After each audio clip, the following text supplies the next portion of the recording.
Host Meerab Javed. और जैसा कि नाज़रीन पूरी दुनिया में आज मदर्स डे को सेलिब्रेट किया जा रहा है, उसी तरीके से हमारे चैनल पर भी आज टॉक शो अरेंज किया गया है जो कि स्पेशली मदर्स पे होगा। तो जैसा कि मदर्स एक ऐसा, माँ का नाम सुनते ही हमें एक प्यार, एक मीठा सा एहसास होता है। जैसे माँ का नाम सुनते ही हमें प्यार, एक मीठा सा एहसास होता है, वैसे ही वालिदैन का नाम सुनते ही हमें हमारे सर पर साया महसूस होता है। तो आज मदर्स की सेलिब्रेशन के लिए हमने प्रोग्राम अरेंज किया है।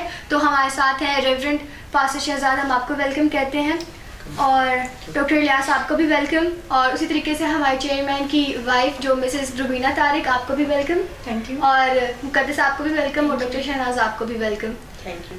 और इसी तरीके से मदर्स डे को आगे सेलिब्रेट करते हुए हम अपने प्रोग्राम को आगे बढ़ाएंगे। तो सबसे पहले प्रोग्राम के आगाज़ हम खुदावंद यीशु मसीह के नाम से करेंगे। तो मिस रुबीना तारिक, मैं आपसे गुजारिश करती हूँ कि दुआ में रहनुमाई करें। जिंदा और आसमानी बाप, हम तेरा शुक्र, तेरी तारीफ करते हैं ज़िंदगी और ज़िंदगी की दी हुई तमाम नेमतों और बरकतों के लिए। आज ख़ास तौर पर खुदा नसीब बाप, हम तेरा शुक्र, तेरी तारीफ करते हैं कि तूने हमें ये वक्त बख्शा कि हम माँ की अज़मत को सलाम करने के लायक हो। हम खुश नसीब हैं कि तूने माँ जैसी नेमत हमें इनायत की, ताकि उसके साए में हम परवान चढ़ कर अपने सारे मंसूबों को पाए तकमील तक पहुँचाने वाले बने। हर एक चीज़ के लिए हम तेरा शुक्र, तेरी तारीफ करते हैं। आज इस प्रोग्राम के लिए भी हम तेरे शुक्र, तेरी तारीफ करते हैं आए हुए मेहमानों के लिए कि तू एक एक जान को छूना और ब्लेस करना। प्रोग्राम के शुरू से लेकर आखिर तक हमारी हिफाजत और निगरानी करना। हमारे जहनों का ज़िम्मा ले, हमारी ज़ुबान का ज़िम्मा ले, ताकि वापस मानी हमारा बोलना एक दूसरे के लिए इज़्ज़त और जलाल का बायस बने। और हम जब कभी भी मिले, खुदा नसीब बाप हमेशा तेरी तारीफ़ के लिए, तेरी सताइश के लिए, आगे बढ़ने के लिए मिले। मैं ये सब दुआ मांगती हूँ बड़े ईमान के साथ आपके मीठे कादिर और जलाली नाम के वसीला से, आमीन। तो जैसा कि मदर्स डे है, अक्सर मैं देखती हूँ लोगों को कि जिस दिन मदर्स डे होता है लोग स्टेटस डालते हैं, पिक्चर्स लगाते हैं माओ के साथ। तो मदर्स डे पर ही हम लोग ऐसे क्यों करते हैं कि स्टेटस लगाते हैं, पिक्चर्स लगाते हैं? इवन के बाकी डेज में भी तो पेरेंट्स हमारे साथ ही होते हैं, तो खुसूसी तौर पर हम उसी दिन क्यों लगाते हैं? इसीलिए मैं आप सबको ये मैसेज देना चाहती हूँ कि बाकी डेज में भी हमारे साथ होते हैं, हमें उनको टाइम देना चाहिए। क्योंकि जब भी हम नाराज़ होते हैं, माँ एक ऐसी हस्ती है, उसको पहले ही पता चल जाता है हम नाराज़ हैं या हमें किसी चीज़ का गुस्सा है, वो हमारे पास खुद ही आ जाती है कि बताओ भाई आप क्यों नाराज़ हो। तो हमें भी उन्हीं की मानित, बिल्कुल उन्हीं के जैसे उन्हें टाइम देना चाहिए, उनके पास बैठना चाहिए, उनकी खिदमत करनी चाहिए, उनसे पूछना चाहिए कि कहीं उन्हें तो नहीं हमारी किसी चीज़ की ज़रूरत। हालांकि जब भी मैंने तो अपने पेरेंट्स से पूछा ना कि आपको क्या चाहिए, वो कहते हैं जी हमें तो बस आपका प्यार ही चाहिए और आपका टाइम चाहिए। हालांकि जब टाइम इतना फास्ट चल रहा है, दुनिया बहुत फास्ट है, हर कोई अपने अपने कामों में बिजी है, जो बिजी हमारा टाइम है इसमें से ही हमें उनके लिए भी टाइम निकालना चाहिए और उनके पास बैठना चाहिए। तो सबसे पहले मैं आपसे पूछूंगी डॉक्टर इलियास, सबसे पहले आप बताएं कि आपकी नज़र में एक माँ की क्या अहमियत है? माँ की अहमियत इतनी बड़ी है कि सब लफ्ज़ ख़त्म हो जाते हैं जब माँ का नाम आता है। बिल्कुल। तो मेरी तो सब लोगों से दरख्वास्त है जिनके माँ बाप ज़िंदा हैं, उनको चाहिए अपने माँ बाप की इज़्ज़त करें, उनसे प्यार करें। अगर वो बुज़ुर्ग हैं तो उनकी खिदमत करेंगे तो किसी भी मैदान में वो शिकस्त नहीं खा सकते। मुझे अपना पता है कि मेरे माँ बाप मुझसे बहुत प्यार करते हैं। मेरे पे कभी भी मुसीबत आती, मैं अपने माँ बाप की दुआओं से ही उस मुसीबत से निकलता हूँ। वाकई डॉक्टर बहुत इलियास, अच्छी बात है। वाकई डॉक्टर इलियास, हम भी आपकी इस बात से इत्तफाक करते हैं कि देखें, अगर हम इस रूह ज़मीन पर हैं तो हम अपनी माँ के वसीला से ही हैं। बिल्कुल, और ये रिस्पेक्ट के लायक भी है, क्योंकि अगर आज हम किसी भी मुकाम पे हैं तो कहीं ना कहीं उनकी ब्लेसिंग्स, उनकी दुआएं और जो उनका हार्ड वर्क है वो हमारे पीछे होता है। और हर ज़िंदगी के मुकाम पे वो हमें ये टीच करते हैं कि आप आगे बढ़ो, आगे बढ़ो, हम आपके साथ हैं। ये उन लोगों से पूछे जिनके माँ बाप नहीं हैं, उनको कितनी कमी महसूस होती है। हमारे माँ बाप हैं, हमारे माँ बाप हैं, हम तो कहते हैं उनको साया हमारे सरों पर हमेशा रहे। आमीन आमीन। जी डॉक्टर इलियास, अभी आपने हमें बहुत ही अच्छी बातें बताई। तो इसी तरीके से मुकद्दस, आप कैसे हैं? बिल्कुल ठीक। अच्छा, अब आप बताएं कोई ऐसी मेमोरी हमारे साथ शेयर करें जो आपकी और आपकी मामा की बहुत ही स्ट्रॉन्ग मेमोरी हो। मेरी मम्मा एक बहुत अच्छी इंसान थी। मेरे बाबा, हम शुरू से अलग रह रहे थे, मेरे बाबा बिल्कुल हमारे साथ नहीं थे। मेरी मामा ने हमें खुद बड़ा किया, बहुत अच्छी बात है, सब कुछ किया, हमें इतना स्टेबल किया कि हम खुद कमा सकें। और आज हमारी मामा हमारे साथ नहीं है। जब हमारे खुशी के वक्त है, जब हमारी शादियों का वक्त है तो हम मामा हमारे साथ नहीं है। तो बस ये है कि माँ जो ऐसी हस्ती है ना कि उसकी जैसा कोई नहीं है। यकीनन आपकी मामा बहुत ही स्ट्रॉन्ग वुमन बहुत रही हैं। स्ट्रॉन्ग है, उन्होंने हमारे लिए बहुत आपके लिए मेहनत तो की। सुपर हीरो है। बहुत ज़्यादा, हमारे लिए बाप से भी बढ़ के माँ थी और हम उनको बहुत मिस करते हैं, उनकी दुआएं हमारे साथ हैं। आमीन। अच्छा, अब आप कोई ऐसी मेमोरी बताएं जो आपको अभी तक याद है। मेरी मामा, मैं सोई रहती थी, मेरी मामा सारे काम करती थी, मैं इस चीज़ से अपनी मामा को बहुत मिस करती हूँ। ये यहाँ के मेरी बहन शादी हो गई थी और वो मेरी मामा जो थी ना वो सारा काम खुद करती थी, सारा घर का एक एक काम। अब सब काम मुझे करने पड़ते हैं तो सब चीज़ों से मिस करना पड़ता है। जो माँ होती है ना घर, उस पर घर में होना बहुत ज़रूरी होता है, वो खासतौर पर यंग के लिए। ठीक है, तो कोई बात नहीं, हम दुआ करेंगे कि आपकी मामा हमेशा, आपकी दुआएं आपकी मामा की हमेशा आपके साथ रहे और उनकी सोल हमेशा पीस में रहे। आमीन। आमीन। मैं आपसे एक और बात शेयर करना चाहूँगी। या श्योर। मैं अपनी मामा के सामने ना सेल फोन बहुत यूज़ करती थी। अच्छा। कि इतना यूज़ करती थी वो गुस्से में आ जाती थी और वो सोचती थी कि इसमें ऐसा क्या है जो हर वक्त ये लड़की फ़ोन में लगी रहती है। तो उन्होंने सोचा और देखा, उन्होंने फ़ोन खरीद लिया। क्या बात है। उन्होंने भी व्हाट्सएप डाउनलोड कर लिया। मेरी तरह रात रात ऑनलाइन रहना, देखना कैसे क्या है इसमें। शायद मे भी उनको ये चार्म होगा कि बच्चे इसमें इंटरेस्ट लेते हैं, तो मैं भी देखूं कि इसमें होता क्या है। हाँ, सोशल मीडिया एक बड़ी मजे की चीज़ है और इसका यूज़ हमेशा पॉजिटिव ही करना चाहिए। जी, तो थैंक यू मुकद्दस, आपकी बहुत अच्छी मेमोरी थी और गॉड ब्लेस यू। तो जी पास्टर शहजाद, अब आप कुछ शेयर करना चाहेंगे? जी बिल्कुल। सबसे पहले तमाम व्यूवर्स को मेरी तरफ से हैप्पी मदर्स डे, और मदर्स के लिए जो यहाँ पे बैठी हैं और मुझे टेलीविजन स्क्रीन पर व्यू कर रहे हैं, तो मैं एक शेर पोइट्री बयान करना चाहता हूँ मदर्स के लिए कि इससे बढ़कर दुनिया में कोई दूसरा नाम क्या होगा, इससे बढ़कर दुनिया में कोई दूसरा नाम क्या होगा, जिसके कदमों तले जन्नत है उसके सर का मुकाम क्या होगा। क्या बात है। तो सब माओ से, मदर्स से मैं सब अपील करता हूँ कि आप इसी तरह हमारे लिए दुआगो रहें। और मैं डॉक्टर इलियास साहब जिन्होंने शेयर की कि माँ की दुआ जब साथ होती है किसी भी मैदान में चले जाएं तो आपको फतह मिलती है। तो मैं एक मेमोरी शेयर करना चाहता हूँ जैसे सिस्टर जी ने की है। तो मेरी एक आदत है कि मैं जब भी घर से निकलता हूँ तो मैं सलाम कह के निकलता हूँ घर में, फादर को भी मदर को भी। और मेरा ये इस पर थॉट यही होती थी कि मैं जिस काम के लिए जा रहा हूँ मुझे फतह मिलेगी। और मैंने अगर विजिटेशन पे जाना है, किसी मीटिंग पे जाना है, तो अगर मैं भूल भी गया फिर मैंने वापस आना है, तो उनकी दुआ लेके मैंने जानी है। तो पास्टर साहब अभी तो आप फिर बहुत कमी महसूस करते होंगे क्योंकि जी। आपकी मामा नहीं है। जी बिल्कुल। मैं बहुत टेंस था इस वजह से, तो मुझे किसी ने बताया कि बेशक आपकी मामा पास आपके साथ नहीं है, लेकिन तो उनकी अब प्रेयर्स हमेशा हमारे साथ बिल्कुल रहती हैं। उनकी प्रेयर्स हमारे साथ हैं। तो इसलिए फिर मैंने उसी चीज़ को अपनी ढाल बना लिया और अपनी ताकत भी बना लिया। अब उनकी दुआओं के वसीला से जिन्होंने मुझसे तवक्को रखी थी, अब मैं बेशक उसी पर ही उनकी दुआओं के साथ साथ आगे बढ़ रहा हूँ। यकीनन आज अगर आप बहुत ही एक कामयाब पास्टर हैं तो बिल्कुल आपकी मदर्स की ही प्रेयर है जिनकी वजह से आज आप कामयाब हैं। जी बिल्कुल ऐसी है। जी पास्टर शहजाद, मैं भी आपकी इस बात से मेरे की भी इत्तेफाक करूंगी। तो वाकई माएँ ही हैं। अगर देखें, अगर आज मीरा भी यहाँ पे बैठी हुई तो ये भी अपनी माँ के वसीला से। बिल्कुल, उन्होंने ही मुझे हमेशा अप्रिशिएट हाँ किया जी, है। मैं समझती हूँ कि दुनिया में अगर हमें सबसे ज़्यादा अप्रिसिएशन मिलती है तो सबसे पहले तो हमें अपनी माँ की तरफ से और अपने ख़ानदान की तरफ से मिलती है। और इसमें सबसे ज़्यादा किरदार जो है मेरे ख्याल में माँ का है, क्योंकि माँ अजीम वो हस्ती है कि जो खुद तो सब कुछ सह लेती है लेकिन हमें उस चीज़ की कमी को महसूस होने नहीं देती। अक्सर मरतबा हमें वो चीज़ें मिल जाती हैं जिसका हमने तसव्वुर भी नहीं किया होता और बाद में हमें पता चलता है कि ये हमारी माँ की किस कुर्बानी की वजह से हमें मिली। हाँ बिल्कुल। तो बेशक हमारी माएँ, जैसे कि पास्टर शहजाद ने आज शेयर किया कि उनकी मदर उनके साथ नहीं है, लेकिन मेरा ही माने, मैं पास्टर शहजाद को पर्सनली भी जानती हूँ कि इनकी मामा ने इन सारे बहन भाइयों के लिए बहुत स्ट्रगल की है और खुद ये उनकी स्ट्रगल ही है कि आज ये एक स्टैंडर्ड पे खड़े हैं। तो खुदावन उनको आसमान पर अच्छी जगह दे ताकि उनकी जो औलाद है वो उनके नाम को और ज़्यादा परवान चढ़ा सके। इसी तरीके से मैं, जब मेरे साथ भी ऐसे होता है कि मैं बचपन में बहुत शाय फील करती थी, किसी के सामने नहीं जाती थी, हमेशा अपने आप में ही रहती थी। और जब भी मेरी मामा ने हमेशा मुझे अप्रिशिएट किया है, मैं स्टेज पर कभी भी नहीं चढ़ती थी। मुझे ये याद है अभी भी मैं तकरीबन 5 या 6 साल की होंगी जब मेरी मामा मुझे पहली दफ़ा कहा कि जाओ मेरा बाप स्टेज पे जाके गीत गाओ, और मैं इतनी कंफ्यूज थी उस टाइम कि नहीं मामा मेरे से नहीं होगा। मैं ऐसे थी कि जब मैं माइक पर करती थी तो मेरी वॉइस एकदम से शिवरिंग करना शुरू करती, मेरी बॉडी पूरी शिवरिंग करती थी कि मैं लोगों को फेस ही नहीं कर सकती। और आज मामा मैं कहना चाहती हूँ आई लव यू आपकी वजह से ही कि मुझ में इतना कॉन्फिडेंस है कि मैं किसी के सामने खड़ी होकर जितनी मर्जी डिबेट कर सकती हूँ।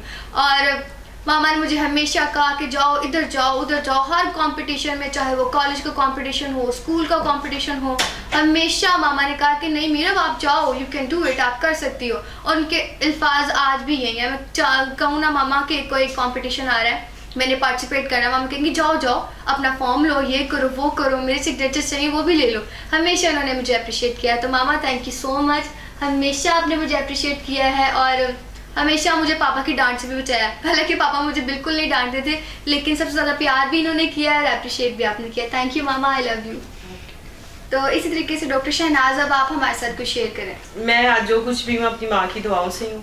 मैंने कभी लाइफ में सोचा नहीं था मैं इतने आगे बढ़ूँगी या मैं इतनी तरक्की करूँगी, और या मैं आज खुदावंद का शुक्र है कि मैं एक क्लिनिक की जो घर में ही है उसकी एक ऑनर हूँ, और मैंने DMHS किया हुआ है, और मैंने कभी सोचा नहीं था मैं इसमें कभी कामयाब हो पाऊँगी। और ये भी जो मैंने DHMS का इम्तिहान का पास किया ये भी मेरी माँ की दुआओं से है। और पिछले दिनों मैं ना ये घर लेना चाहती थी और मेरे पास मतलब इतने इन्वेस्ट करने के लिए इतने पैसे नहीं थे, तो मैं बहुत परेशान होती थी। और मेरी माँ ही वाहिद वो हस्ती है जो मेरे लिए, वो टेक्सला तक गई, टेक्सला जाके वो मेरे लिए प्रे करके आई। तो उन्होंने मुझे कहा कि पाम संडे वाले दिन ना तुम्हें घर मिल जाएगा। मैंने कहा ये कैसे मुमकिन है जबकि मेरे पास पैसे नहीं है। तो मेरी माँ ने मुझे कहा तुम ना यकीन रखो और खुदावंद पे ईमान रखो, खुदावंद खुद मुहैया करेगा। और वाकई मेरे साथ ये ऐसा हुआ कि मैंने पाम संडे वाले दिन ही हमने घर खरीद लिया। ये खुदावंद की ब्लेसिंग थी, उसने हमें मुहैया किया।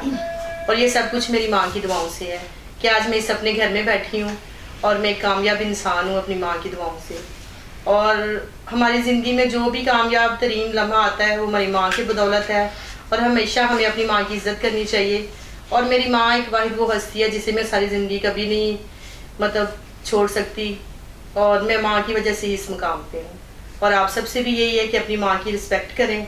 माँ ही एक वाहिद हस्ती है कि जो हमें कभी भी मतलब किसी गलत तरफ नहीं जाने देती, हमें हमेशा एक अच्छा इंसान होने के लिए वो बरकरार रखती। दुनिया चाहे हमें जो मर्जी कहे, लेकिन हम अपनी माँ की नज़रों में बहुत अनमोल होते हैं। और थैंक यू सो मच, मैं बस इतना ही कह सकती हूँ। ठीक। और मेरे पर अल्फाज नहीं कि मैं अपनी माँ की जैसी हस्ती के लिए कुछ कह सकूँ, अल्फाज कम पड़ जाएंगे। अच्छा डॉक्टर शहनाज अब आपको एक फनी मेमोरी हमारे साथ शेयर करें जो आपको अभी तक नहीं भूली होगी। हाँ, मुझे अपने एक बचपन की एक मेमोरी याद है। मैं बामुश्किल कोई मतलब 10 ईयर्स की थी, तो मेरी मामा ने मुझे एक फ्रॉक गिफ्ट किया। तो मेरी मामा ने कहा कि इसको तुम संभाल के रख लो, ये तुमने पाम संडे पे पहनना है। तो मेरी माँ ने मुझे 2 हफ्ते पहले ला दिया। मामा जॉब करती थी, मामा बिजी थी। तो मेरी मामा ने कहा ये तुमने ये ना निकालना नहीं सेब से। तो मेरी मामा काम पे चली जाती, मैंने स्कूल से आती, मैं उस फ्रॉक को देखती, मैं कहती कब पाम संडे आएगा। मैं दिन गिनती, कौन करती। तो वाइट कलर का फ्रॉक था, मुझे अभी भी याद है, बहुत प्यारा फ्रॉक था, नेट की सारी फ्रॉक थी। तो मैंने मुझे बहुत पसंद थी, आजकल जैसे डॉल्स पहनती हैं। तो मैंने वो उसका इंतज़ार किया 2 हफ्ते। और पाम संडे वाले दिन जब मेरी माँ ने मुझे वो गिफ्ट किया तो मेरे लिए दुनिया की वो सबसे बड़ी खुशी थी। और अक्सर मामा हमें मतलब हमारे मांगने से पहले ही टाइम से ना वो हर चीज़ मिल जाती थी जिसकी हमें ख्वाहिश थी। तो मैं वो आज तक वो फ्रॉक कभी नहीं भूल सकती कि जो मेरी मामा ने मुझे गिफ्ट किया। Thank you so much mom. यकीनन आपको अभी भी वो मेमोरी याद होगी, वो फ्रॉक याद होगी, है ना? जी, मुझे बिल्कुल याद है दीदी। अभी अक्सर बचपन की कुछ बातें ऐसी होती हैं कि हम चाहे वो मतलब अपनी लाइफ में कितनी आगे बढ़ जाएं, चाहे हमारी एज कितनी भी हो जाए, ठीक है, लेकिन हम अपना बचपन कभी नहीं भूलते और ना कभी बचपन दोबारा वापस आता है। एक हमारा दौर था कि हमने अपनी माँ को कभी तंग नहीं किया। अगर हमारी माँ ने कहा है कि मेरे पास नहीं है कुछ, तो हमें सिर्फ अपनी माँ की ब्लेसिंग चाहिए थी और हमने हर हाल में जीना सीखा है, हमने कोऑपरेट किया है। और आजकल के बच्चे हैं कि अपनी माँ को बहुत तंग करते हैं, इतना मतलब बदजन कर देते हैं, मतलब कि माँ जहाँ से मर्जी लेके आए, हमें हमारी ये रिक्वायरमेंट पूरी होनी चाहिए। तो अपने मेरे आजकल के बच्चों को ये मैसेज है कि अपनी माँ के मुतालिक भी सोचें कि जो हमने ख्वाहिश की है कि हमारी माँ वो पूरा कर सकती है, या माँ के पास कुछ है, तो आप थोड़े से थोड़े में खुदावंद का शुक्र अदा करें, तो खुदावंद आपको यकीनन ब्लेस करेगा। अपनी माँ को कभी इतना मत सताएं कि आपकी माँ परेशान हो जाए। ठीक है, आज हमारे पास वक्त है कि हमें अपने माँ बाप को साथ लेके चल सकते हैं, अपने माँ बाप को टेंशन ना दें। कल एक वक्त ऐसा आएगा कि हमारी माँ हमारे साथ नहीं होगी, फिर हम इस लम्हे को बहुत मिस करेंगे। और जिनके पास माएँ हैं उन्हें चाहिए कि उनकी कदर करें, ना कि उन्हें हर टाइम टेंशन में रखें कि हमें हर दफ़ा हर चीज़ न्यू चाहिए। ऐसा नहीं होना चाहिए। हमने अपने वक्त में बहुत कोऑपरेट किया है, अपनी माँ को कभी तंग नहीं किया, कभी नहीं सताया, और ये सब कुछ आज उनकी ब्लेसिंग है। और हम आप ये वक्त है कि खुदावंद ने हमें हर चीज़ मुहैया की है। एक वो वक्त था जब कुछ भी पास नहीं था, तो सिर्फ माँ की दुआएं थी, और उनकी बदौलत ही हम आज इस मुकाम पे हैं। तो मेरे बच्चों को ये ही मोस्टली ये है कि अपनी माँ की कदर करें और उनका साथ दें। बिल्कुल ऐसे ही है।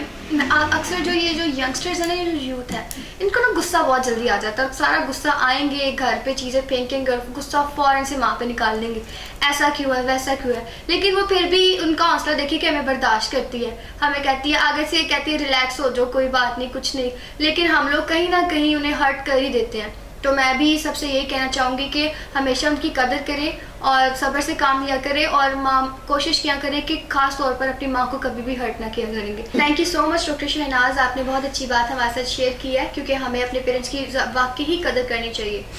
तो इसी तरीके से मिस्टर बीना, आप क्या शेयर करना चाहेंगे हमारे साथ? हाँ जी, मैं भी आपके साथ अपनी एक मेमोरी शेयर करना चाहूँगी कि मुझे अच्छी तरह याद है कि अभी मैं कॉलेज में थी और मेरी मामा हॉस्पिटल में थी।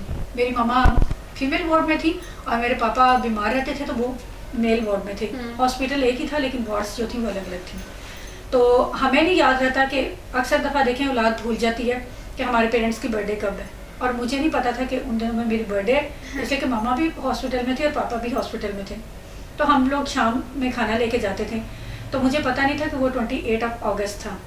तो जब हम शाम को खाना लेकर हॉस्पिटल पहुँचे तो मुझे नहीं पता था कि मेरी मामा और पापा ने प्लान किया हुआ था, उन्होंने मेरे लिए गिफ्ट खरीद के रखा हुआ था। हाँ, तो हॉस्पिटल में? हॉस्पिटल में। क्या? और मैं बड़ी एक किस्म की मैं हैरान भी हुई और मेरी आंखों में आंसू भी आए कि देखें वो हॉस्पिटल में भी रह के माँ को फिर भी फिक्र होती है, बच्चों की फिक्र थी। और ये मेमोरी जो है, बेशक आज मैं भी एक माँ हूँ, मैं भी एक स्टेटस पे खड़ी हूँ अपनी माँ की वजह से, लेकिन ये मेमोरी मैं कभी भी नहीं भूल सकती कि माँ वाहिद वो हस्ती है कि जो हमें कभी भी हमारे किसी भी स्पेशल इवेंट को नहीं भूलती।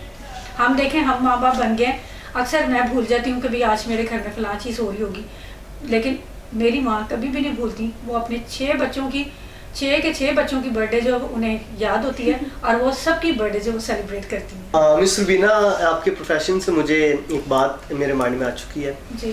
तो जैसे आपका प्रोफेशन है तो आप सिर्फ मदर नहीं, आप ड्यूल मदर हैं। जी। जैसा आप बच्चों को घर में एज अ मदर उनको गाइड कर रही हैं और स्कूल में एज अ टीचर आप स्कूल में आपकी एज अ मदर आप कर रहे हैं उनको गाइड, बच्चों को ट्रीट कर रहे हैं। और जैसे एक स्कूल है और माँ के बारे में मैं बताना चाहता हूँ कि माँ के बारे में कहा जाता है कि वो बच्चों का पहला स्कूल है। बिल्कुल ऐसे ही है। तो आपके प्रोफेशन से मुझे स्कूल से याद आया कि माँ भी बच्चों के लिए एक पहला स्कूल होता है और वो घर में मौजूद है। मुझे आपकी इस बात से वाकई इत्तेफाक है और मुझे उस वक्त बहुत अच्छा लगता है कि मैं एक क्लास टीचर भी हूँ, स्कूल में मैं डिसिप्लिन इंचार्ज भी हूँ और एक माँ भी हूँ मैं घर में, ठीक है। और आदि कहते हैं उस्ताद भी जो है वो आधे पेरेंट्स होते हैं, ठीक है।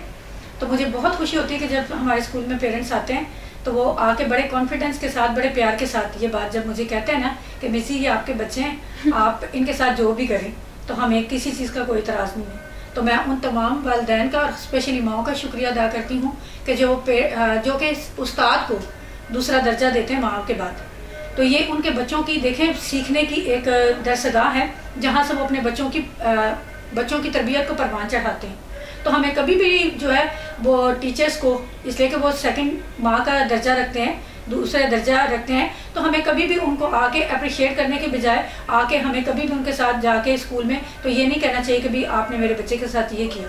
याद रखें अगर एक जिम्मेदार उस्ताद है तो वो अपनी जिम्मेदारी देखें। समटाइम माँ भी घर में गुस्सा करती है तो हम माइंड नहीं करते, तो जब उस्ताद करता है तो कुछ लोग तो इस चीज़ को रियलाइज समझते करते हैं, हैं। हाँ जी, हाँ। वो इस चीज़ को रियलाइज करते मेरे हैं कि बच्चों को भाई- आपने क्यों मारा? हाँ जी, इसलिए कि देखें एक माँ है तो उसे अपने बच्चे की खूबियों का भी पता होता है और अपने बच्चों की खामियों का भी पता होता है। लेकिन बहुत सारी माएँ ऐसे होती हैं कि जो जिन्हें अपने बच्चों की खामियों का तो पता होता है, लेकिन वो दूसरों के सामने जो हमेशा खूबियां ही बयान करती हैं। बिल्कुल। तो मैं ऐसी माओं को पैगाम देना चाहूँगी आज के दिन के हवाले से कि काइंडली खुदा ने हमें इतना अच्छा तोड़ा इनायत किया कि हम माएँ हैं, ठीक है, कि हम माएँ हैं। खुदा ने ये रुतबा हमें इनायत किया है कि मैं समझती हूँ कि ये मेरे लिए बहुत बड़ी ब्लेसिंग है कि मैं माँ हूँ, बेटी हूँ और बहू भी हूँ। तो जो जिम्मेदारी खुदा ने मेरे सुपुर्द की है कि हम बच्चों की परवरिश करें घर में भी और एज अ टीचर स्कूल में भी, तो बेहतर है कि हम अपनी उस परवरिश को या अपनी उस जिम्मेदारी को पूरी ईमानदारी के साथ निभाएं।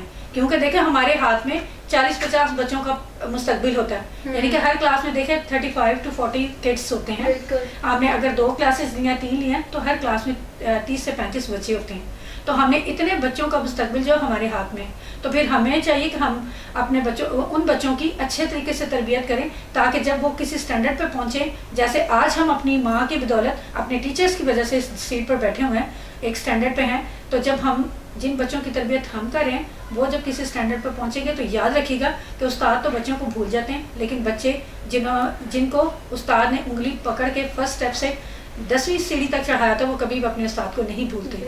तो आज मदर डे के हवाले से मैं ये कहना चाहूँगी कि आप अपनी माँ का और अपने उस्ताद का स्पेशली एहतराम करें कि वो आपकी तरबियत का पहला जीना है। थैंक यू मिस रुबीना, आपने बहुत अच्छी बात हमारे साथ शेयर की। Thank you ji doctor Ilyas, आप क्या शेयर करना चाहेंगे? मैं ये शेयर करना चाह रहा हूँ, ये मिस रुबीना साहबा कह रही थी कि माँ की अजमत बहुत ज़्यादा है। हम भी ये जानते हैं कि माँ की अजमत ज़्यादा है, बिल्कुल। लेकिन बाप जो है ना, बाप की भी उतनी है, क्योंकि बाप सबसे पहले बाप को बनाया फिर माँ को बनाया। अगर माँ के पांव तले जन्नत है तो बाप उसका दरवाजा है। बिल्कुल ऐसे। जितनी देर हम दरवाजे में से गुजरेंगे नहीं उतनी देर जन्नत नहीं मिल सकती। जी ऐसे तो इसलिए हमें चाहिए कि हम दोनों की इज्जत करें, जी ऐसे। दोनों को रुतबा दें। क्योंकि दोनों एक पेरेंट्स जो है वो 2 व्हील्स की तरह, जी अगर एक दोनों चलेंगे साथ तो फिर ही गाड़ी चलेगी। अगर एक भी जो गया तो दूसरा भी गया साथ ही। इसलिए ये दोनों गाड़ियों को स्टेबल रख के ही साथ चलाना चाहिए। जितनी माँ की इज्जत करनी है उतनी बाप की भी करनी है। बिल्कुल ऐसे ही।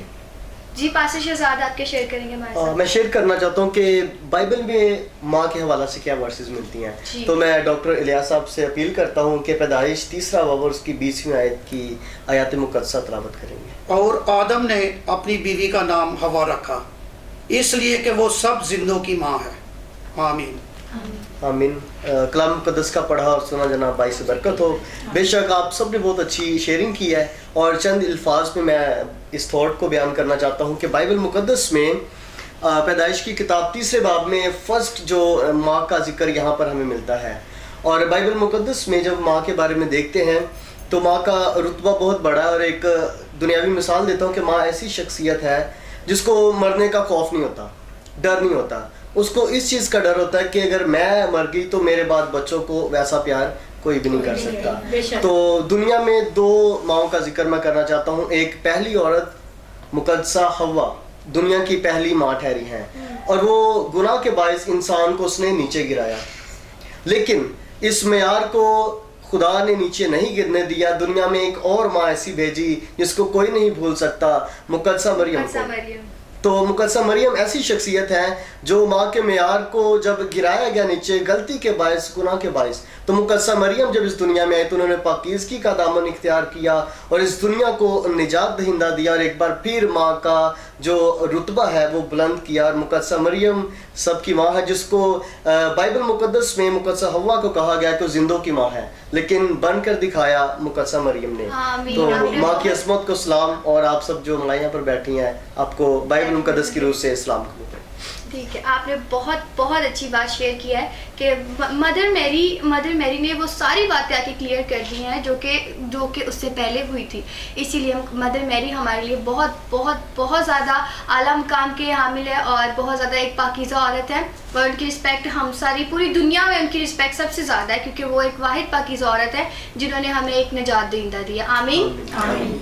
और मैं एक बात शेयर करना चाहूँगी, हमें अपने माँ बाप की कदर करनी चाहिए। ये उनसे पूछे जिनके माँ बाप नहीं हैं, बिल्कुल ऐसे, जिनके ऊपर सरसाया नहीं है, उनके ऊपर इनको प्रॉब्लम्स है, पढ़ने लिखने में हर चीज़ में प्रॉब्लम्स है। उनको चाहिए कि अपने माँ बाप की बहुत हिफाजत करें, उनको बूढ़ा होने से बचाएं, उनको यंग रखें। आमीन। मुकद्दस की बात को आगे बढ़ाते हुए कि देखें यंग रखने, हम जाहिर सी बात है जब इंसान दुनिया में आया तो उसने बूढ़े होके इस जहान फ़ानी से रुखसत भी होना है और हमें आने वाले लम्हात का भी पता नहीं, लेकिन इनके कहने का मतलब ये है कि हमें उन्हें यंग रखना है। यानी कि देखें अगर आप अपने एटीट्यूड में मुस्बत तब्दीलियाँ लाते हैं, आप अपने घर में पॉजिटिव रवैया रखते हैं, अपनी माँ के साथ अपने बाप के साथ पॉजिटिव तरीके से घर में रहते हैं, उन्हें तंग नहीं करते, उन्हें वो क्या कहते हैं बेजा फरमाइशें नहीं करते, तो मेरे ख्याल में ये आपके वालिदैन की उम्र की बढ़ने की वजह भी है।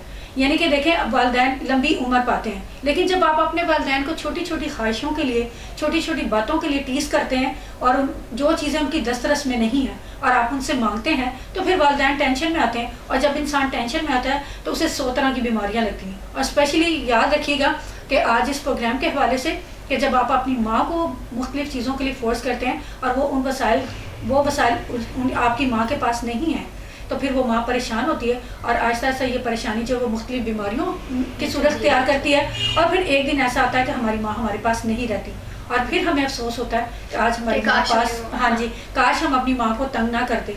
तो जिनकी माएँ हैं, मेरी उनसे हम्बल रिक्वेस्ट है कि आप अपनी माँ की कदर करें और इन्हें बेजा जिद करके उनसे चीज़ें नहीं मांगे या उनको परेशान ना करें, ताकि आपकी ज़मीन पर अगर आप बच्चे हैं तो आपकी भी उम्र की दराजी होगी, और अगर आप अपनी माँ को राहत पहुँचाते हैं तो आपकी माँ की भी उनकी दुआओं के वसीले से वो भी ज़्यादा देर इस दुनिया में रह सकती हैं। अगर आप अपनी माँ को बेजा ज़िद्दें नहीं करते तो वो खुशी और कामरानी के साथ जितने खुदा ने उनके आम इस दुनिया में लिखे हैं वो उनको पूरा करके जाएंगी और सेहत और तंदुरुस्ती से इस दुनिया से कूच करेंगी। तो आप सब जो भी इस वक्त मुझे देख रहे हैं, आप सब अपनी माँओं के साथ कोऑपरेट करें, क्योंकि ये हस्ती ऐसी है कि जब ये नहीं होती तो फिर हमें पता लगता है कि इसकी अहमियत क्या थी।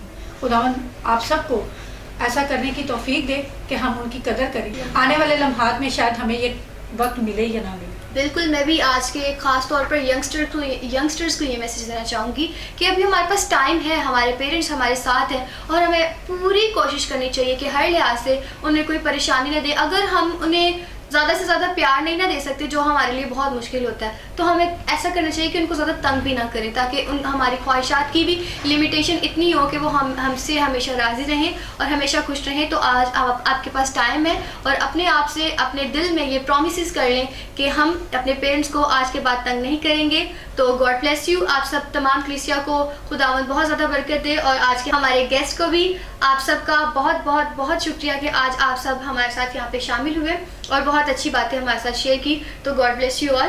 तो इसी तरीके से आप सब नाज़रीन का भी बहुत बहुत शुक्रिया और खुदावंद आपके साथ हो। God bless you. और आप देखते रहिए पीपीसी चैनल और हमारी पूरी टीम की तरफ से I wish you all a very very very happy mother's day. Stay blessed, stay home, stay safe.